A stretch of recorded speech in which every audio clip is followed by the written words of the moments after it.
Buenos días, tardes, noches para todos. Mi nombre es Claudia Rocío Gómez Melo, estudiante de licenciatura en Teología de la Universidad Mariana de Pasto. Hoy hablaré un poco sobre el pueblo de Israel, sobre esta historia crítica del pueblo de Israel. Iniciaré con una premisa, con un versículo bíblico del primer libro de Samuel, que dice: el hombre ve las apariencias, Dios ve el corazón. Y es de esta manera que iniciamos pensando en la forma en que Dios reconoce en David el corazón dócil para buscar en su pueblo formar una familia.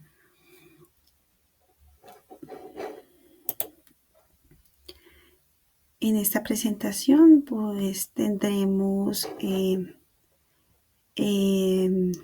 breve introducción, hablaremos de David, de los filisteos, tendremos una tableta comparativa, unos mapas, un mapita mental, hablaremos de David y de Salomón, de la división del reino, encontraremos nuevamente otro mapa que nos ubicará en la historia, una línea del tiempo, las consecuencias de todo lo que aconteció a raíz de el alejamiento de Dios.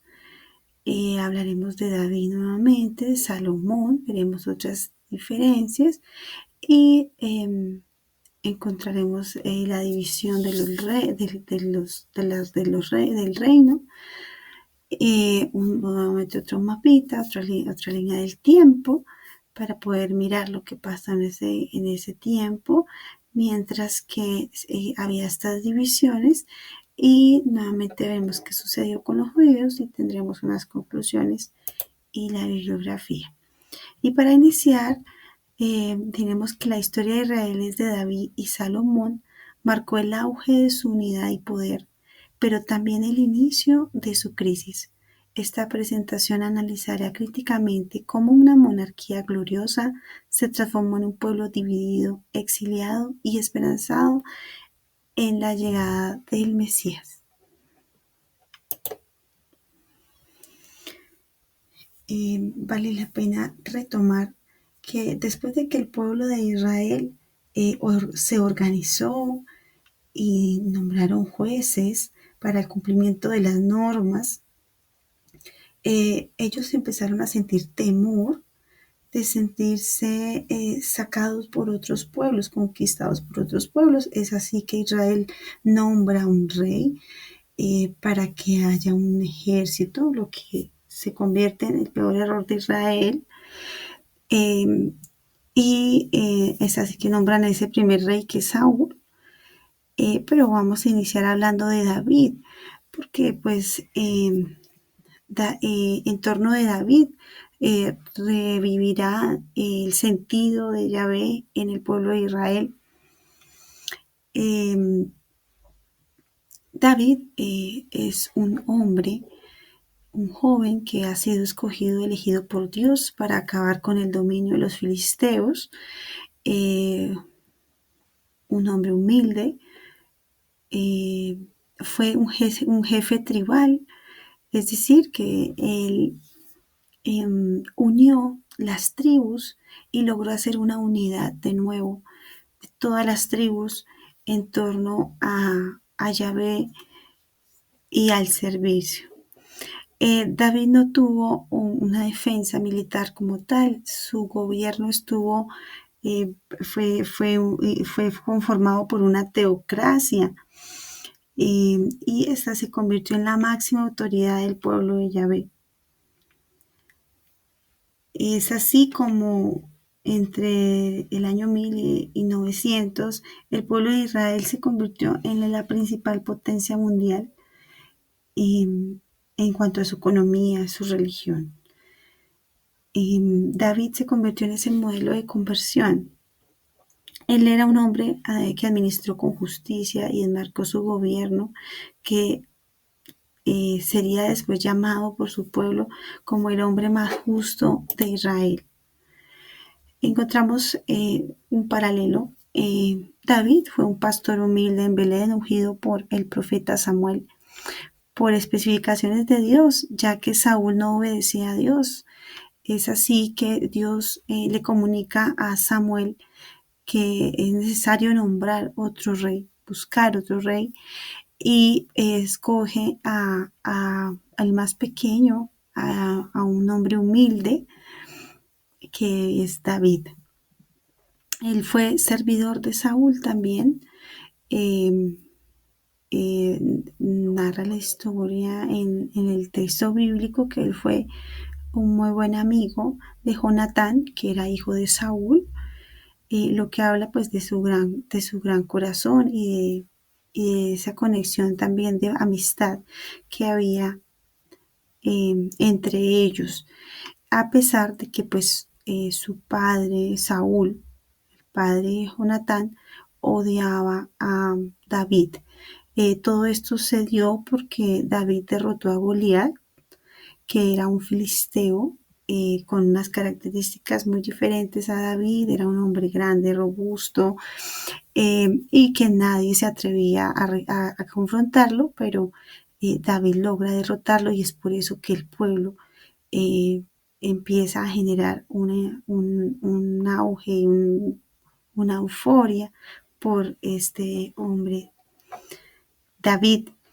Eh, al saber David que su vida corre peligro, huye a refugiarse en el territorio filisteo, y Saúl pues lo está buscando para matarlo. Él nunca peleó contra Israel, a pesar de que estuvo como un mercenario filisteo, que llegó incluso a ser un jefe militar filisteo. Eh, Esto estaba al servicio de un gobernante llamado Aquis. Él, por su servicio, le da en regalo, en obsequio, una pequeña ciudad, y es de allí que viene el nombre, que es el pequeño rey de Judá. De esta manera, en una de estas guerras contra el pueblo de Israel, de los filisteos contra el pueblo de Israel, muere Saúl y sus hijos. Saúl muere a raíz de verse ya acorralado, y se quita su vida para evitar quedar en manos de los filisteos. Eh, David no participa en estas peleas, en esta guerra. Y pues con la muerte de Saúl, David pues ve la oportunidad de volver a su pueblo e indaga a Yahvé. Él siempre busca tener esa aprobación de Yahvé para tomar sus decisiones. Y es así que el pueblo lo reconoce, las tribus del norte lo proclaman como rey. Aquí tenemos un mapa donde observamos David conquistó pequeña capital llamada Jesús, que es Jerusalén, y la llama la ciudad de David. En esta ciudad se mantenía el culto religioso, y era lo que también mantenía unida la región del norte de Judá con el sur de Judá. Entonces era una parte muy estratégica, muy importante. Y bueno, vamos a analizar un poco el reino de David bajo el reino de Salomón. Entonces, pues David gobernó con autoridad. Fue un hombre carismático. Su liderazgo sería muy difícil de igualar para Salomón, ya que David mantenía siempre esa unidad con el pueblo, esa comunión entre el pueblo, y principalmente con Dios. Mantuvo esa relación permanente, siendo siempre Yahvé el principal actor, el principal centro, el único y primer centro para David.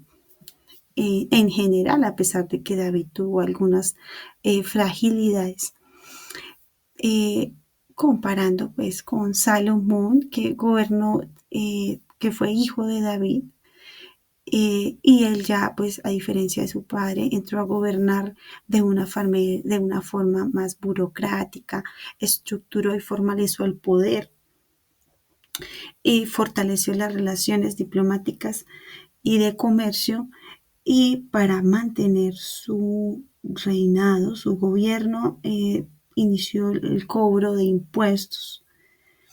Eso hacía, él hacía para mantener la monarquía. eh, de alguna forma, pues también Salomón creó escuelas para las élites del gobierno, lo que fue muy equitativo porque solo era para la parte, digamos, económicamente más fuerte del pueblo, y, y prevaleció pues la inequidad en el pueblo de Israel. Eh, Salomón pues inicia también la sabiduría, crea las escuelas rabínicas, él transcribe el libro del Génesis, del Éxodo, Levítico, Números. Salomón pues inicia alianzas con los pueblos del norte, oriente, sur. Él se casa con varias mujeres buscando un beneficio de conveniencia para poder hacer más alianzas entre los pueblos. Y de esta manera, pues Salomón cae también en la idolatría, traiciona a Dios como el primer pecado original, eh, debido a que el dejar casarse con mujeres de muchos lugares que venían pues con creencias en dioses. Eso hizo que se contaminara también se contaminara Salomón.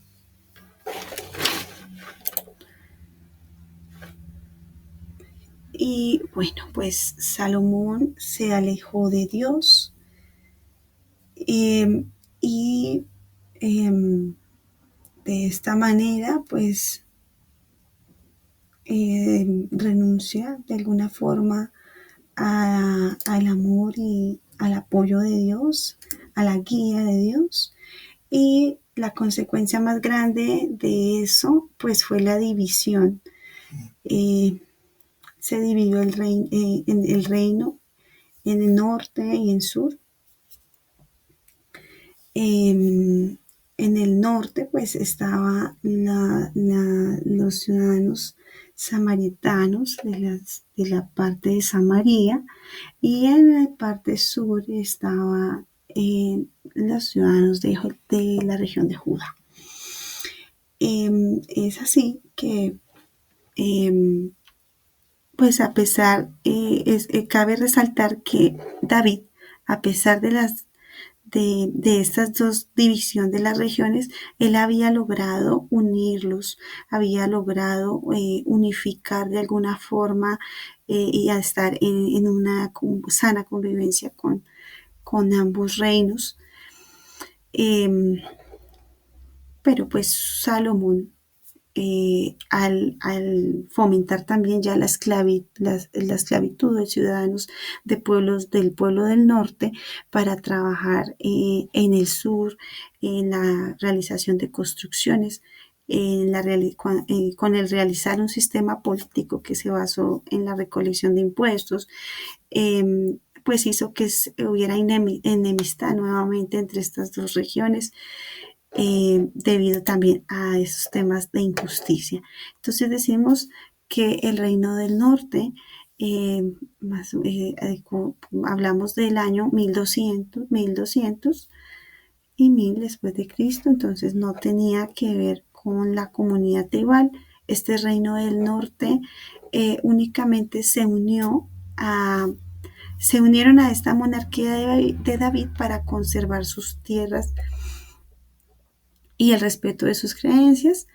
Eh, pero pues por Salomón se separaron de Judea y de Israel, y en el reino del sur pues podemos ver que pues se dejaron seducir por la manera como Salomón había hecho este gobierno, y ingresa el baalismo, y es así que el reino de Judá pues empieza nuevamente a creer en otros dioses, en Baal principalmente. Encontramos aquí una línea de tiempo, una línea cronológica de la caída del reino. Inicia con Amós y Osea en la época que había una gran plenitud, poder de los asirios, con la subida al trono de este gobernante Tiglath-Pileser III. Era un hombre cruel, despiadado, que dominó, no gobernó, sino dominó violentamente a los babilonios. Hacia 738 a.C., nuevamente este gobernante golpeó, sometió a las naciones arameas, comandado por Damasco, y hacia el 734 y el 733 a.C., pues Damasco vuelve a organizar una alianza en la cual entra Israel para sublevarse contra el imperio asirio e independizarse. Y hacia el 732 a.C., pues la reacción de este gobernante Tiglath-Pileser III contra Damasco, y acaba este pueblo, y nuevamente hay una plenitud para el imperio asirio. En este momento toda la población está bajo el imperio asirio. Y hacia el 727 antes de Cristo, pues muere este rey, este gobernante Tiglath-Pileser, y lo sucede Salmarón.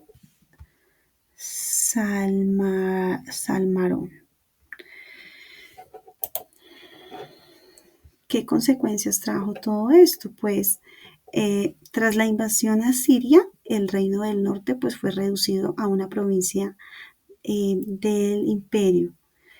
Perdió su autonomía, perdió su estructura y perdió su monarquía local. Entonces ya pasó a ser gobernada por este imperio.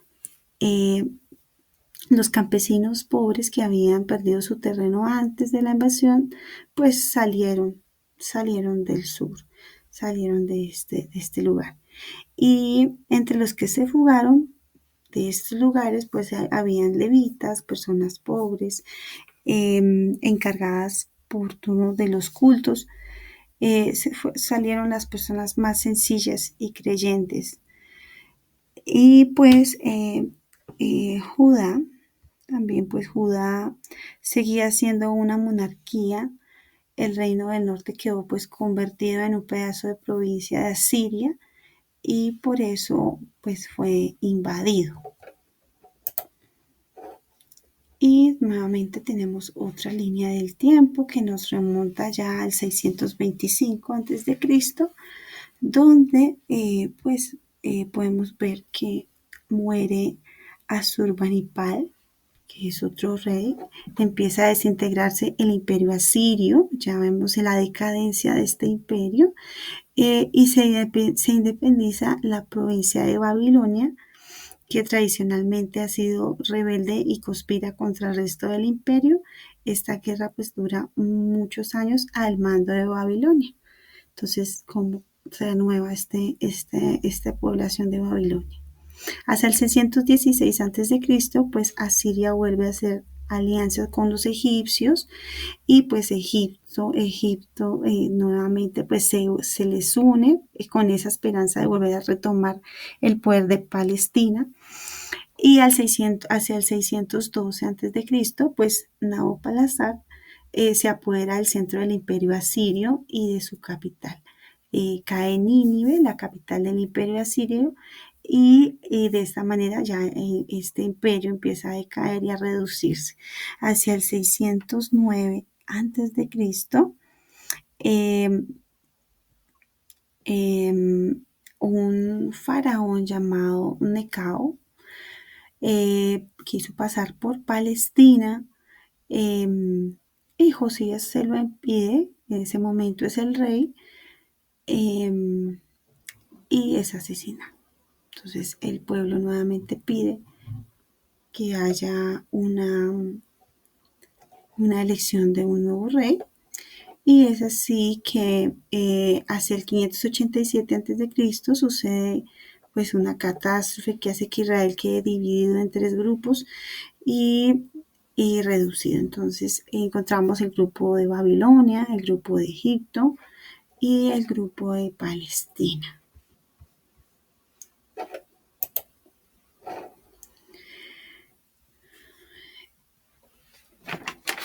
En Babilonia pues se crearon eh, las sinagogas. Es así como nacen las sinagogas. Babilonia entra a Judá y a Jerusalén y extraditan pues mucha gente. Eh, los babilonios destruyen el templo y pues hay una desunión. Eh, y bueno, después ya de la deportación de Babilonia, pues entra Alejandro Magno, conquista esta tierra y pasa al dominio griego. Pero pues Babilonia deja estos tesoros de alguna forma, que son las sinagogas, que eran los lugares donde o sea, aparte de que eran templos, en sí las sinagogas eran la asamblea que se reunían para la lectura de los libros sagrados, de los escritos sagrados. También ellos instituyen el Sabbat, que vendría a ser la institución de los sábados, donde solo se puede hacer lo que se hace en la sinagoga, que es la lectura de los libros sagrados. Y se instituye la institución pues del sábado, pues crecen las asambleas, y se instaura la circuncisión, que es una marca que se hace para distinguir la religión a la que se es parte. Y de esta forma, pues los niños o las personas que estaban circuncidadas eh, tenían esa marca de pertenecer a esta creencia del judaísmo. Entonces, ¿qué pasa con el pueblo judío después de todo esto? El rey Nabucodonosor da dinero para reconstruir el templo que pues había destruido anteriormente los babilonios. Y pues al morir Alejandro Magno se dividen y entran a Roma, se apoderan de Grecia el grupo de los Anahui. Se originan también los macabeos, que es como una guerrilla que quería liberarse del imperio romano, pero pues que no le fue posible. Entonces, tras este exilio, bueno, los judíos regresan pues a Palestina, eh, dejan su lengua original, empiezan a hablar el arameo, el asirio y el babilonio. Los profetas sostuvieron la fe durante este exilio.